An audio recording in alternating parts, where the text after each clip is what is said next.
Des dizaines de personnes de nationalités différentes se sont retrouvées sur le mont des Oliviers, là où Jésus allait prier, pour une récolte à la saveur unique. Un groupe de prêtres s'est rendu en pèlerinage sur la terre du 5e évangile pour ses exercices spirituels annuels, accompagné du cardinal de l'archidiocèse de Rio de Janeiro.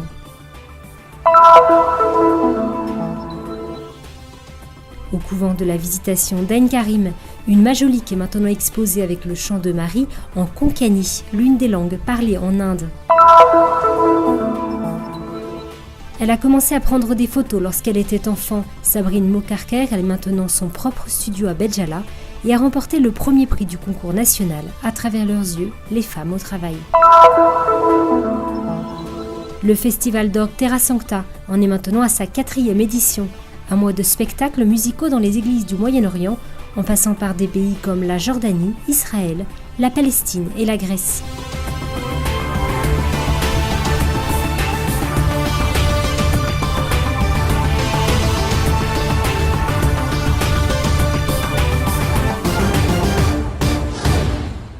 My name is Arturas and I'm from Lithuania. Father Tony Ortiz from Philadelphia. I'm Vicky and I'm from Australia. My name is Thomas Vanke and I'm from Norway. And I am from Peru. I'm from Ireland. I am Joa and I come from England. Sono Maria e vengo dall'Italia. Différents visages, langues, rôles et motivations. Une mosaïque de personnes ont participé à la désormais traditionnelle récolte d'olives qui a débuté samedi 21 octobre dans l'un des lieux les plus sacrés de Terre Sainte, le jardin de Gethsémani sur le mont des Oliviers. C'est ici que Jésus s'est retiré pour prier avec ses disciples. C'est ici encore qu'il a transpiré du sang avant d'être livré.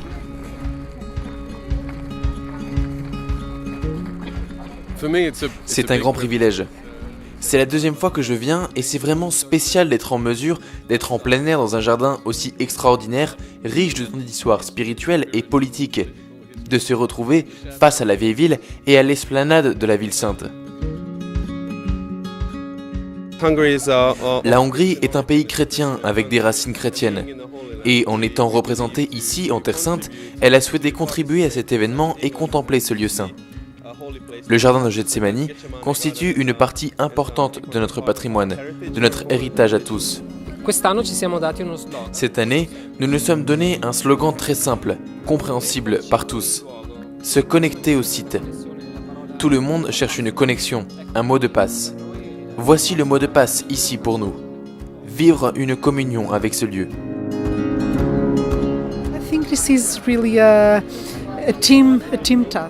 Je pense qu'il y a là un travail d'équipe qui exprime la façon dont l'humanité doit travailler. C'est ensemble que nous pouvons arriver au sommet. Ainsi, parmi les oliviers, il n'est pas étrange de voir un diplomate travailler aux côtés d'une sœur, ou encore de voir un bénévole aidé par des frères. Le sanctuaire franciscain a ouvert ses portes à Gethsémani pour la 3e année consécutive à tous ceux intéressés pour aider et espère que cette récolte pourra devenir un rendez-vous annuel incontournable et pourquoi pas surtout une expérience inoubliable.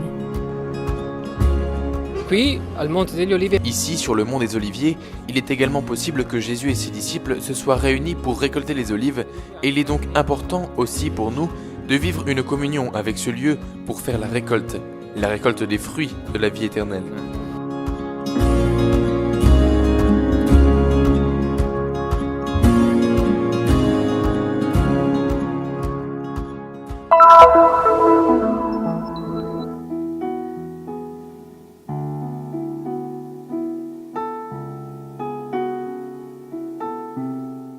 Vingt prêtres de l'archidiocèse de Rio de Janeiro, accompagnés par le cardinal Orani João Tempesta, a parcouru les lieux qui ont vu Jésus naître, grandir, vivre sa passion, sa mort et sa résurrection.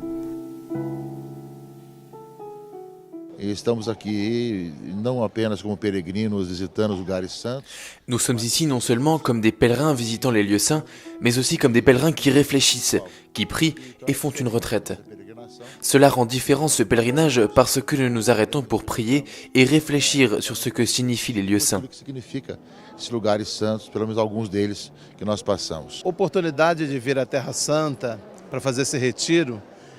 L'occasion de venir en Terre Sainte et de faire cette retraite ennoblit notre cœur. Cela nous donne la force de pouvoir regarder cet amour miséricordieux du Christ qui va au-delà de la réalité ici en Terre Sainte et qui fait que le regard du prêtre, de celui qui est en contact avec la parole, peut s'illuminer d'une autre manière, avec une simplicité, une délicatesse et un amour beaucoup plus profond qu'auparavant. Uma delicadeza, amour muito mais profundo do que era visto antes. Ce pèlerinage se fait dans le cadre des 800 ans de présence franciscaine en Terre Sainte, lui donnant ainsi un caractère unique. Dans la basilique de l'Annonciation, là où la parole s'est fait chair et a habité parmi nous, les membres du clergé brésilien ont fait leur entrée solennelle. De la même manière qu'à Nazareth, les religieux ont pu ainsi faire leur entrée solennelle à Jérusalem, dans le Saint-Sépulcre. Le cardinal et les prêtres ont été reçus par le président du Saint-Sépulcre et de la communauté des frères franciscains devant la pierre de l'onction qui commémore le moment où le corps de Jésus descendu de la croix a été préparé avant d'être enseveli. Sur le champ du Te Deum, ils se sont rendus en procession devant le tombeau vide et après avoir reçu la bénédiction solennelle du pèlerin, ils ont pu entendre les paroles de bienvenue qui leur furent adressées par le père Bruno Variano au nom du custode. À la fin, ils ont pu entrer dans l'édicule et embrasser la pierre du Saint-Sépulcre. Un pèlerinage accompli par le clergé qui, par la grâce, a vocation de toucher tout le peuple de Dieu. Nous avons reçu beaucoup, et avec tout ce que nous avons reçu de Dieu, nous réalisons combien nous pourrions encore nous donner plus au peuple de Dieu qui nous est confié. Je pense que cette proximité avec les lieux saints fait que nous avons plus d'enthousiasme dans ce que nous faisons et dans ce que nous disons, pour continuer sans relâche à annoncer l'Évangile.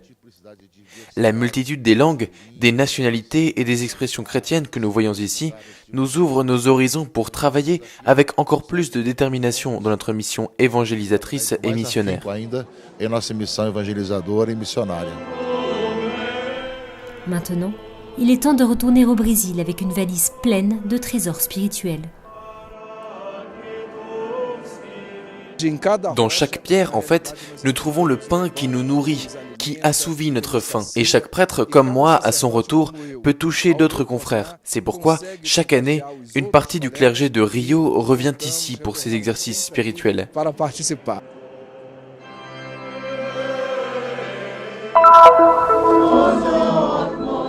Au couvent de la Visitation à Ain Karim, il est désormais possible de prier le Magnificat dans une nouvelle langue.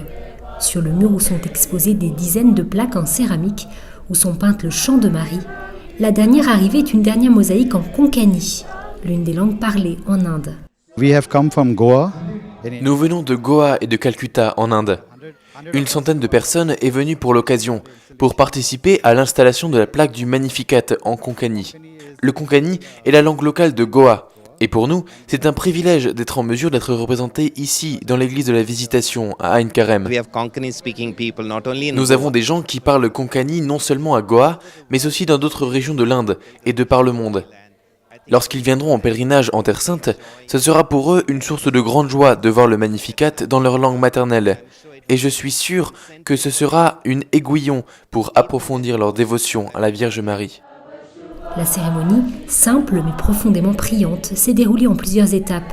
La récitation du Magnificat en konkani, le chant de l'hymne national indien, les discours des invités, puis l'inauguration de la céramique. Parmi les personnes présentes, le secrétaire général de la custodie de Terre Sainte, le frère David Grenier, ainsi que Vladislav Brzezinski, supérieur du couvent, l'archevêque de Goa, quelques prêtres konkani et quelques pèlerins venus en Terre Sainte pour l'occasion, et réaliser leurs souhaits.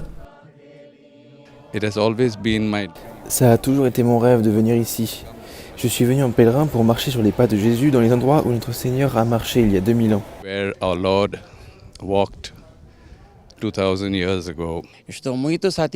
Je suis très heureux d'être ici. Je vais avoir 69 ans en décembre et maintenant je peux mourir heureux.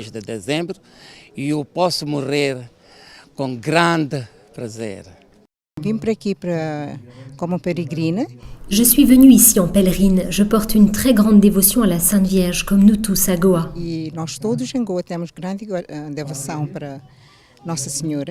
Si en Inde, les chrétiens ne représentent que 2% de la population, ils peuvent atteindre jusqu'à 35% dans la région de Goa, Le diocèse fondé en 1533, devenu un archidiocèse il y a moins de 30 ans, comprend 169 paroisses, dont 74 sont dédiées à la Vierge Marie, pour donner une idée de la profonde dévotion envers la Vierge entretenue par le peuple indien. The Magnificat of Mary. Le Magnificat, le chant de louange de Marie, est l'une des grandes beautés, mais renferme surtout à l'intérieur une charge explosive. L'invitation qui nous est adressée, ainsi qu'à nos fils et à nos filles, est d'avoir une vie humble, de respecter la dignité de tout être humain et de construire une communauté où chaque personne a le désir de prendre soin des autres et de tout partager. Every member is willing to care for one another and to share with one another.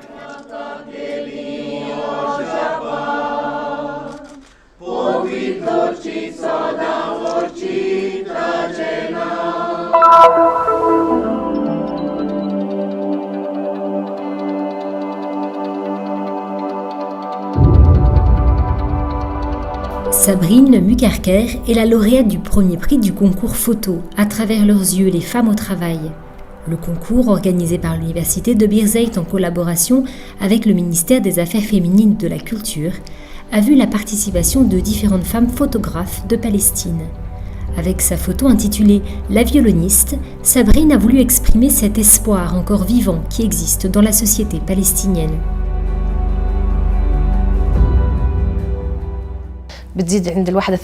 Avoir pu participer à une compétition nationale a été une grande satisfaction et m'a donné aussi l'opportunité de rencontrer de nombreux excellents photographes. C'était vraiment incroyable de gagner le premier prix. Aujourd'hui, Sabrine tient un studio à Béjala, près de Bethléem, où elle photographie principalement des enfants. Son histoire avec la photo, cependant, s'inscrit dans des origines lointaines et est le fruit d'un parcours inattendu.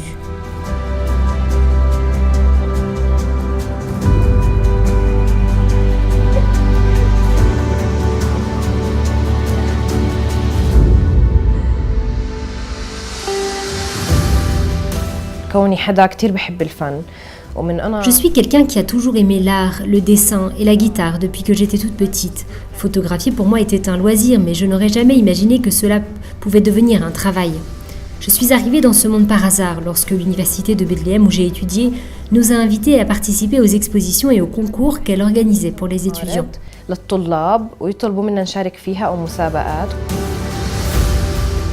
Le parcours ne fut pas sans embûches, surtout dans une société où le métier de photographe est considéré presque comme étant exclusivement masculin.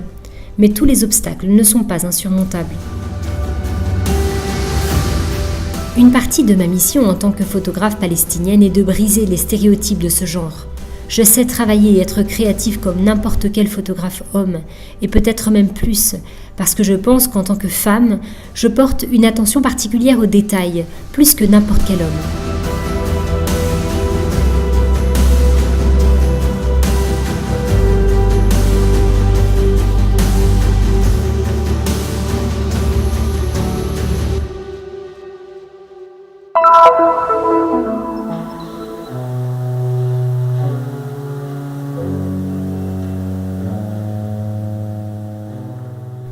Organisé par la custodie franciscaine, le festival d'orgue Terra Sancta a permis au public, sans distinction de religion, d'apprécier la sublime musique réalisée par l'orgue, un instrument qui au Moyen-Orient se retrouve exclusivement dans les églises.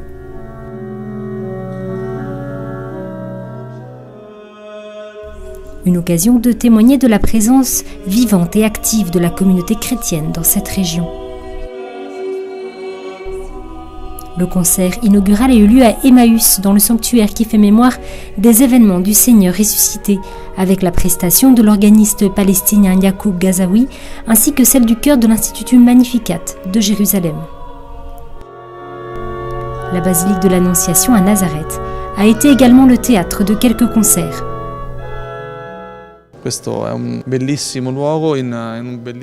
Un bel endroit et une belle fête dans un cadre magnifique.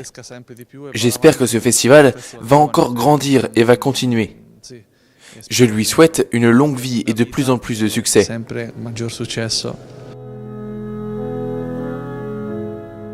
Cette année, le festival se déroule en même temps que les célébrations des 800 ans de présence franciscaine en Terre Sainte. Ainsi, à Jérusalem, avant de participer au concert, le public a pu admirer les reproductions des fresques de Giotto, peintre qui a vécu en Italie entre le XVIIIe et le XIXe siècle. L'artiste, peu de temps après la mort de saint François, a décrit les principaux moments de la vie du saint dans ses fresques.